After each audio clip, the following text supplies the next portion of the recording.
Good morning, students. Welcome to your English grammar class. Today, we are going to start a new lesson, that is, lesson number 20 from your English grammar book, Understanding Words Better. First of all, I am going to explain you the meaning of this chapter. Understanding words better. As you know, there are so many words which confused you. बहुत सारे ऐसे words होते हैं जिनके spellings अगर आपको नहीं पता हो, सिर्फ आपको ओरली उनको बोला जाए तो आप बहुत उनमें कंफ्यूज हो जाते हो. ठीक है. Let's suppose if I talk about the word hair. अगर मैं हेयर वर्ड की बात करूँ तो एक हेयर मीन्स होता है हमारे बाल, एक हेयर मीन्स होता है यहाँ, जैसे मैम आपको इंस्ट्रक्ट करती है कम हेयर, यहाँ आओ. सो वन हेयर मीन्स बाल एंड अनदर हेयर मीन्स यहाँ आना. ठीक है. And third here is a variety of tortoise. एक तरह का कछुआ होता है, उसको भी हम हेयर बोलते हैं.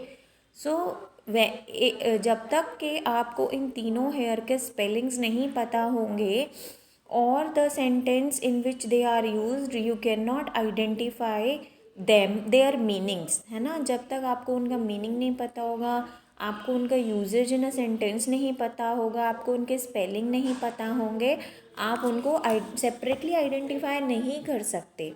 ठीक है.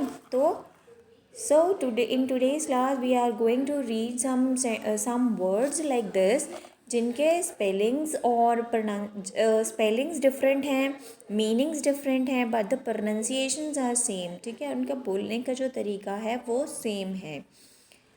Let us start reading. Read the following sentences. सबसे पहले हम जो गिवन सेंटेंसेस हैं इन्हीं को रीड कर लेते हैं. She has long and curly hair. उसके लंबे और करली बाल हैं. See the spelling of hair HAIR means बाल. Sentence number 2. There was a tortoise and a hare. वहाँ पर एक टॉर्टोइज है और एक हेयर है. So I already told you hare is also a kind of tortoise. वो भी एक तरह का कछुआ होता है, छोटा जो होता है. ठीक है. So look at the spellings. HAIR hair means बाल, HARE मीन्स कछुआ. So we pronounced them same manner. हमने दोनों को एक ही तरह से प्रोनाउंस किया, hair hair. But now you can see the difference is in their meanings. उनके मीनिंग्स में फ़र्क है. And the difference is in their spellings. उनके स्पेलिंग्स में भी डिफरेंस है. The words hair and hair sound the same but they have slightly different spellings. हमने देखा कि जो वर्ड हेयर और हेयर है, दोनों की जो साउंड्स हैं, पढ़ने का उनको तरीका है वो बिल्कुल सेम है, लेकिन उनके स्पेलिंग्स डिफरेंट हैं. Their meanings are also different. उनके मीनिंग्स भी बिल्कुल डिफरेंट हैं. These are homophones. तो ऐसे वर्ड्स को हम बोलते हैं homophones. So please underline the definition of homophones in your book. Underline करेंगे words which have different spellings and meanings but sounds the same are called homophones. ठीक है. इतना आपको अंडरलाइन करना है. words which have different spellings and meanings but sounds the same are called homophones. Okay. Next, many times we get confused with words like ear and ear or here and here. कई बारी हम इन words में confuse हो जाते हैं. Air और air दोनों का प्रोनाउंसिएशन सेम होता है ना, उसको भी हम ईयर बोलते हैं. YEAR को भी हम ईयर पढ़ते हैं और EAR को भी हम ईयर पढ़ते हैं. But as you all know their meanings are different. जो पहला वाला ईयर है जो Y से स्टार्ट होता है, YEAR, उसका मतलब होता है साल, 1 साल, 2 साल. और जो सेकेंड स्पेलिंग है दैट स्टार्ट्स विद ई, उसका मतलब होता है a part of your body organ, ear यानी कान. ठीक है. Next pair of word is hear and hare. जो आपका फर्स्ट स्पेलिंग है HEAR हेयर, उसका मतलब होता है सुनना. एंड जो आपका सेकेंड स्पेलिंग है HARE हेयर, उसका मतलब होता है यहाँ. ठीक है. Now there are given 5 pair of sentences, 5 pair of words, actually confusing words. ठीक है, 5 पेयर्स हमको गिवन है. First is tale and tail. So जो पहला टेल है दैट इज TAIL, उसका मतलब होता है काउज हैव लॉन्ग टेल, गायों की लंबी पूंछ होती है. फर्स्ट टेल का मतलब है पूंछ. And the second tale, TALE, means I have heard many tales from my grandmother, means a short story. First जो टेल है उसका मतलब है पूंछ, और जो सेकंड टेल है उसका मतलब है अ शॉर्ट स्टोरी. ठीक है. Next moving on to second pair of words, confusing words, that is peace and piece. जो पहला पीस है जिसका स्पेलिंग है PEACE, इट मीन्स शांति. ठीक है. We want peace in our country, हमें अपने देश में शांति चाहिए. जब युद्ध वगैरह होते हैं या बहुत ज़्यादा लड़ाइयाँ होती हैं तब हम बोलते हैं ना, ओफो बस अब तो शांति चाहिए. In that case we use the word peace having spelling PEACE. ठीक है. सेकेंड पीस इज टुकड़ा. PIECE वाला पीस जो है उसका मतलब होता है टुकड़ा. Give me a piece of cake, मुझे केक का एक टुकड़ा दो. Next third pair of confusing words is hole and whole. See the pronunciation is same, दोनों को हम एक ही तरह से पढ़ रहे हैं, होल एंड होल. जबकि पहला वाला जो वर्ड है वो W से स्टार्ट हो रहा है and the second word is starting with H, alphabet H. ठीक है. पहले वाले वर्ड का मतलब होता है पूरा, कंप्लीट, और सेकेंड वाले वर्ड का मतलब होता है कोई छेद या गड्ढा. सो you can understand the meaning by their given sentences also. I have learnt the whole lesson, मैंने पूरा का पूरा लेसन याद कर लिया है. Next the rat ran into its hole. जो चूहा है वो दौड़कर अपने होल में चला गया. समझ आया. पहला होल यानी कंप्लीट, सेकेंड होल मीन्स कोई गड्ढा या छेद. Third pair of confusing words is brake and break. देखो पहला जो ब्रेक है its spelling is BRAKE. It's a mechanical device. ठीक है. ये जो हमारे साइकिल्स में, कार्स में, मोटरसाइकिल्स में ब्रेक होते हैं ये वो है. The brakes of bicycle need to be repaired. Bicycle के ब्रेक्स को रिपेयर कराने की ज़रूरत है. And the second break is that the break you have during your lunch. ठीक है. जैसे लंच का जो आपका ब्रेक होता है या फिर किसी चीज़ का 2 पार्ट्स में टूट जाना, उसको भी हम ब्रेक बोलते हैं और उसके स्पेलिंग भी यही होते हैं BREAK. Now you can understand the difference between their meanings by the given sentences. First sentence वो हमने रीड किया है. सेकेंड सेंटेंस जो है ब्रेक वाला वो पढ़ते हैं. It is lunch break, Sujata breaks a glass every month. अभी आज लंच ब्रेक है और सुजाता हर महीने एक ग्लास तोड़ती है. देखो यहाँ पर जो ये वाला ब्रेक है ये आपका लंच ब्रेक वाला ब्रेक है, और जो ये वाला ब्रेक है इसका मतलब है तोड़ना. दोनों के स्पेलिंग्स होते हैं BREAK. Next group of confusing words is accept and except. जो पहला वर्ड है उसके स्पेलिंग है ACCEPT. उसका मतलब होता है He has accepted to judge the speech competition. स्वीकार करना, उन्होंने एक्सेप्ट कर लिया कि वो स्पीच कंपटीशन में जज बनेंगी.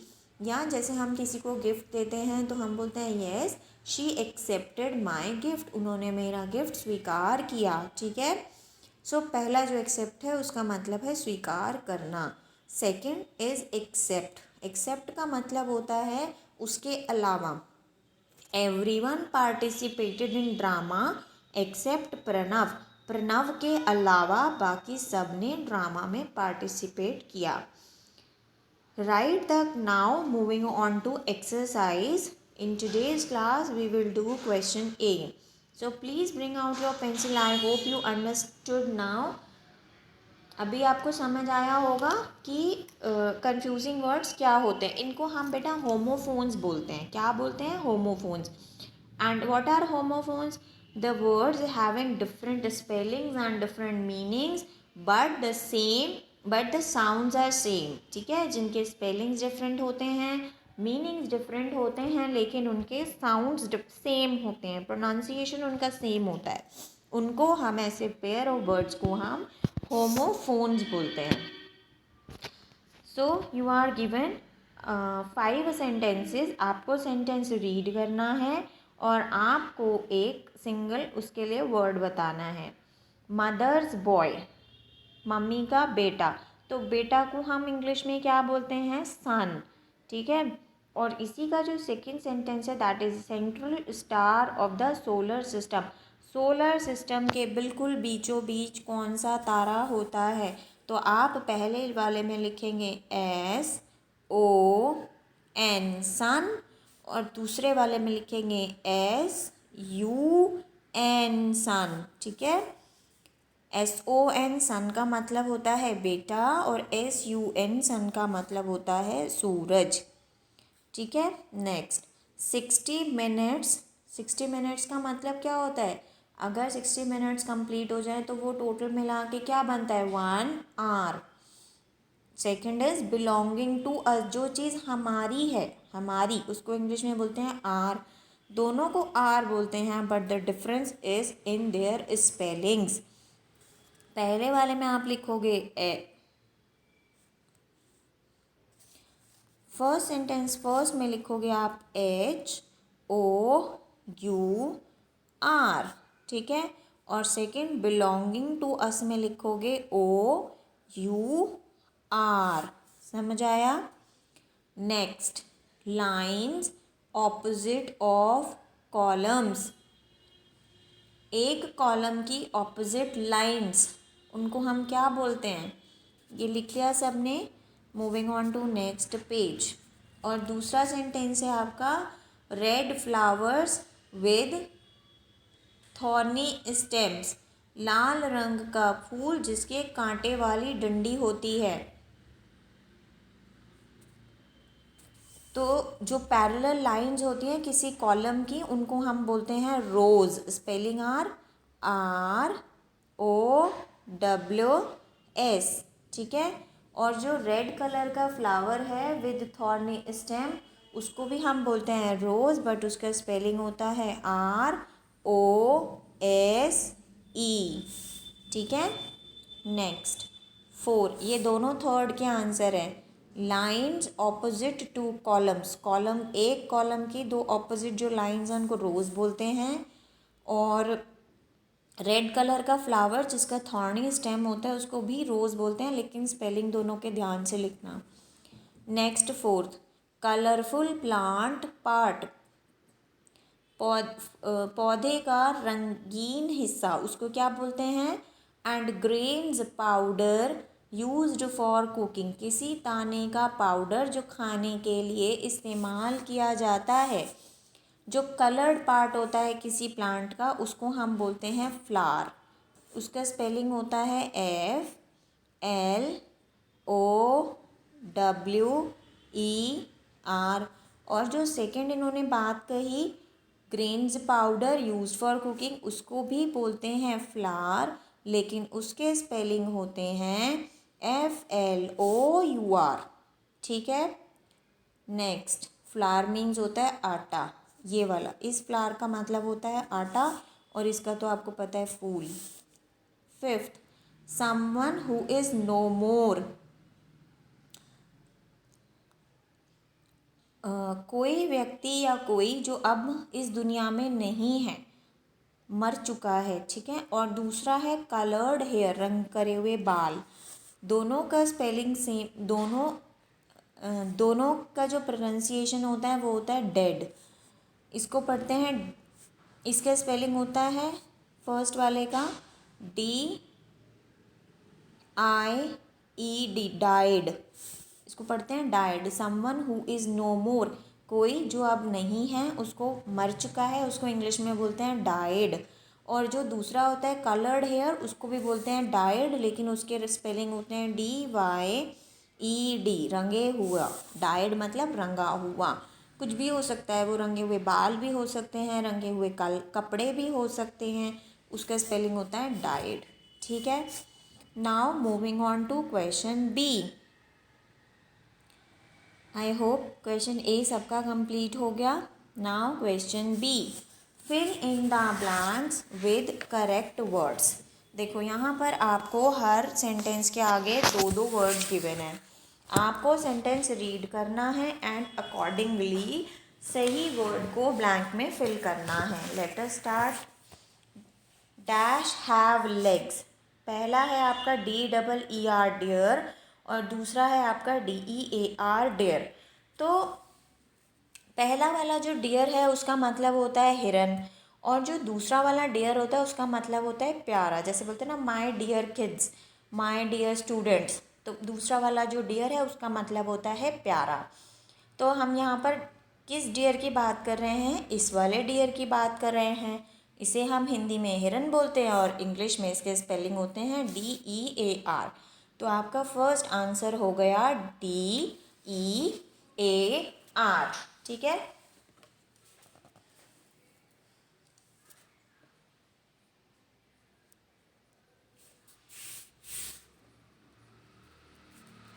Next, Ankita was standing there and there.